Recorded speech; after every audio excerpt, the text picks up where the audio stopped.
Bienvenue sur Bible 365. Nous sommes contents que vous soyez avec nous aujourd'hui, pour écouter la lecture du livre Job chapitre 11, 12, 13, 14 et 15. Si vous êtes nouveau, s'il vous plaît abonnez-vous à la chaîne, aimez et partagez-la pour encourager quelqu'un d'autre à écouter la Bible cette année. Bonne écoute. Job, chapitre 11. Tsophar de Naama prit la parole et dit : Cette multitude de paroles ne trouvera-t-elle point de réponse, et suffira-t-il d'être un discoureur pour avoir raison ? Tes vains propos feront-ils taire les gens ? Te moqueras-tu, sans que personne te confonde ? Tu dis : Ma manière de voir est juste, et je suis pur à tes yeux. Oh ! Si Dieu voulait parler, s'il ouvrait les lèvres pour te répondre, et s'il te révélait les secrets de sa sagesse, de son immense sagesse, tu verrais alors qu'il ne te traite pas selon ton iniquité. Prétends-tu sonder les pensées de Dieu, parvenir à la connaissance parfaite du Tout-Puissant ? Elle est aussi haute que les cieux. Que feras-tu ? Plus profonde que le séjour des morts. Que sauras-tu ? La mesure en est plus longue que la terre. Elle est plus large que la mer. S'il passe, s'il saisit, s'il traîne à son tribunal, qui s'y opposera ? Car il connaît les vicieux, il voit facilement les coupables. L'homme, au contraire, a l'intelligence d'un fou, il est né comme le petit d'un âne sauvage. Pour toi, dirige ton cœur vers Dieu, étends vers lui tes mains. Éloigne-toi de l'iniquité, et ne laisse pas habiter l'injustice sous ta tente. Alors tu lèveras ton front sans tache, tu seras ferme et sans crainte. Tu oublieras tes souffrances, tu t'en souviendras comme des eaux écoulées. Tes jours auront plus d'éclat que le soleil à son midi, tes ténèbres seront comme la lumière du matin. Tu seras plein de confiance, et ton attente ne sera plus vaine. Tu regarderas autour de toi, et tu reposeras en sûreté. Tu te coucheras sans que personne ne trouble, et plusieurs caresseront ton visage. Mais les yeux des méchants seront consumés. Pour eux, point de refuge. La mort. Voilà leur espérance. Job, chapitre 12. Job prit la parole et dit : On dirait, en vérité, que le genre humain c'est vous, et qu'avec vous doit mourir la sagesse. J'ai tout aussi bien que vous de l'intelligence, moi, je ne vous suis point inférieur. Et qui ne sait les choses que vous dites ? Je suis pour mes amis un objet de raillerie, quand j'implore le secours de Dieu. Le juste, l'innocent, un objet de raillerie. Au malheur le mépris, c'est la devise des heureux. À celui dont le pied chancelle est réservé le mépris. Il y a paix sous la tente des pillards, sécurité pour ceux qui offensent Dieu, pour quiconque se fait un Dieu de sa force. Interroge les bêtes, elles t'instruiront. Les oiseaux du ciel, ils te l'apprendront. Parle à la terre, elle t'instruira, et les poissons de la mer te le raconteront. Qui ne reconnaît chez eux la preuve que la main de l'Éternel a fait toutes choses ? Il tient dans sa main l'âme de tout ce qui vit, le souffle de toute chair d'homme. L'oreille ne discerne-t-elle pas les paroles, comme le palais savoure les aliments ?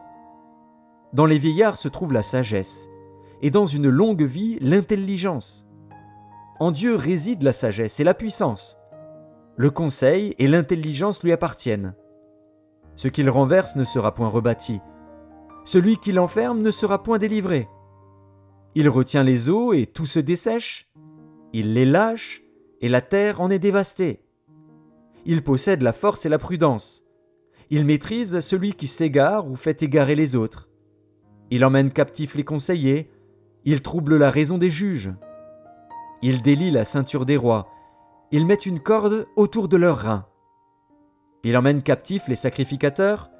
Il fait tomber les puissants. Il ôte la parole à ceux qui ont de l'assurance. Il prive de jugement les vieillards. Il verse le mépris sur les grands. Il relâche la ceinture des forts. Il met à découvert ce qui est caché dans les ténèbres. Il produit à la lumière l'ombre de la mort.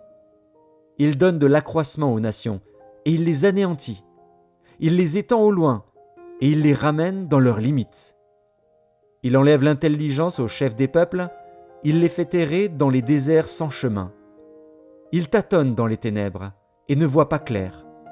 Il les fait errer comme des gens ivres. Job, chapitre 13. Voici, mon œil a vu tout cela. Mon oreille l'a entendu et y a pris garde. Ce que vous savez, je le sais aussi, je ne vous suis point inférieur. Mais je veux parler au Tout-Puissant, je veux plaider ma cause devant Dieu. Car vous n'imaginez que des faussetés, vous êtes tous des médecins de néant. Que n'avez-vous gardé le silence? Vous auriez passé pour avoir de la sagesse. Écoutez, je vous prie, ma défense et soyez attentifs à la réplique de mes lèvres. Direz-vous en faveur de Dieu ce qui est injuste, et pour le soutenir, allégrez-vous des faussetés? Voulez-vous avoir égard à sa personne? Voulez-vous plaider pour Dieu? S'il vous sonde, vous approuvera-t-il? Ou le tromperez-vous comme on trompe un homme? Certainement il vous condamnera, si vous n'agissez en secret que par égard pour sa personne. Sa majesté ne vous épouvantera-t-elle pas? Sa terreur ne tombera-t-elle pas sur vous? Vos sentences sont des sentences de cendre, vos retranchements sont des retranchements de boue. Taisez-vous, laissez-moi, je veux parler. Il m'en arrivera ce qu'il pourra. Pourquoi saisirais-je ma chair entre les dents? J'exposerais plutôt ma vie. Voici, il me tuera, je n'ai rien à espérer, mais devant lui je défendrai ma conduite.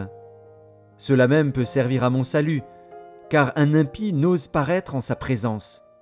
Écoutez, écoutez mes paroles, prêtez l'oreille à ce que je vais dire. Me voici prêt à plaider ma cause. Je sais que j'ai raison. Quelqu'un disputera-t-il contre moi? Alors je me tais, et je veux mourir. Seulement, accorde-moi 2 choses, et je ne me cacherai pas de loin de ta face. Retire ta main de dessus moi, et que tes terreurs ne me troublent plus. Puis appelle, et je répondrai. Ou si je parle, réponds-moi. Quel est le nombre de mes iniquités et de mes péchés? Fais-moi connaître mes transgressions et mes péchés. Pourquoi caches-tu ton visage, et me prends-tu pour ton ennemi? Veux-tu frapper une feuille agitée? Veux-tu poursuivre une paille desséchée?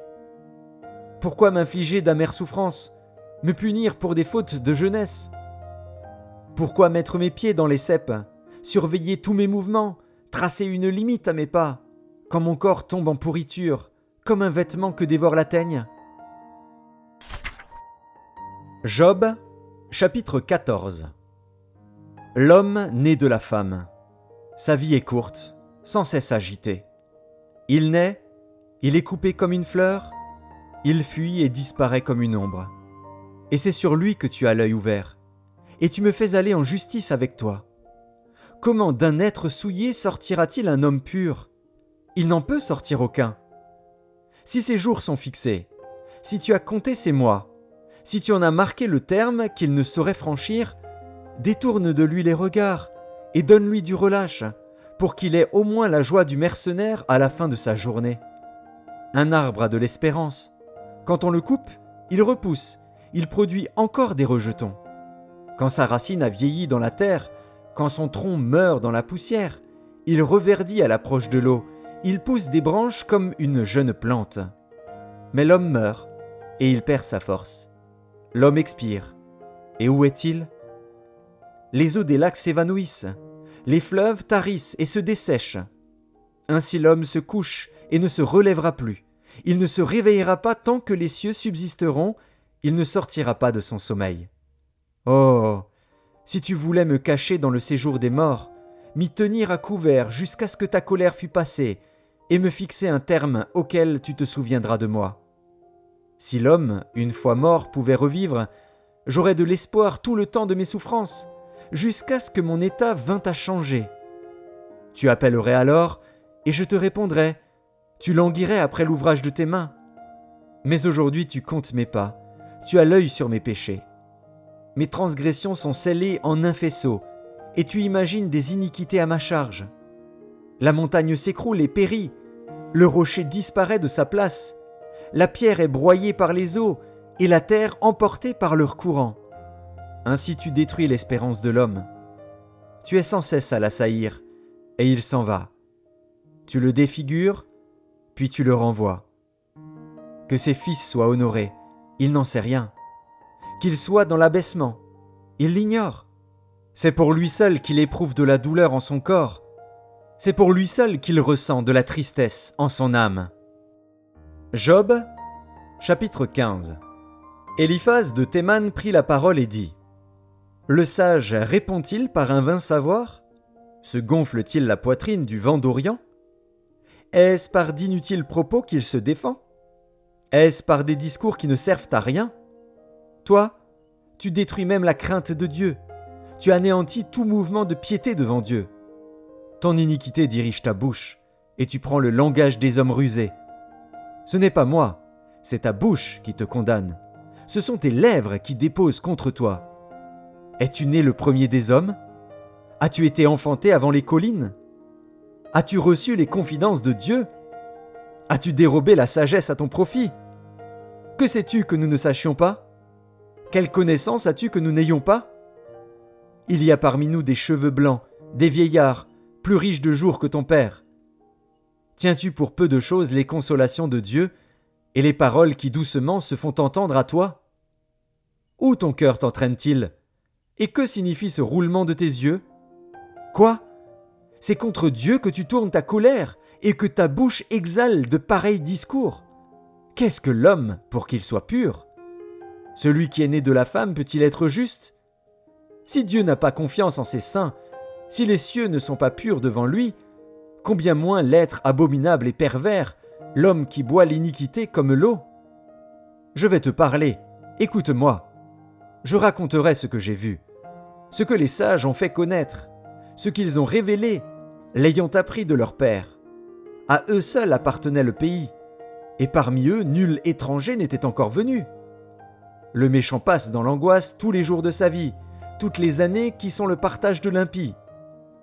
La voix de la terreur retentit à ses oreilles. Au sein de la paix, le dévastateur va fondre sur lui. Il n'espère pas échapper aux ténèbres, il voit l'épée qui le menace. Il court çà et là pour chercher du pain, il sait que le jour des ténèbres l'attend. La détresse et l'angoisse l'épouvantent, elle l'assaillent comme un roi prêt à combattre. Car il a levé la main contre Dieu, il a bravé le Tout-Puissant. Il a eu l'audace de courir à lui sous le dos épais de ses boucliers. Il avait le visage couvert de graisse, les flancs chargés d'embonpoint. Et il habite des villes détruites, des maisons abandonnées, sur le point de tomber en ruine. Il ne s'enrichira plus, sa fortune ne se relèvera pas, sa prospérité ne s'étendra plus sur la terre. Il ne pourra se dérober aux ténèbres, la flamme consumera ses rejetons, et Dieu le fera périr par le souffle de sa bouche. S'il a confiance dans le mal, il se trompe, car le mal sera sa récompense. Elle arrivera avant le terme de ses jours, et son rameau ne verdira plus. Il sera comme une vigne dépouillée de ses fruits encore verts, comme un olivier dont on a fait tomber les fleurs.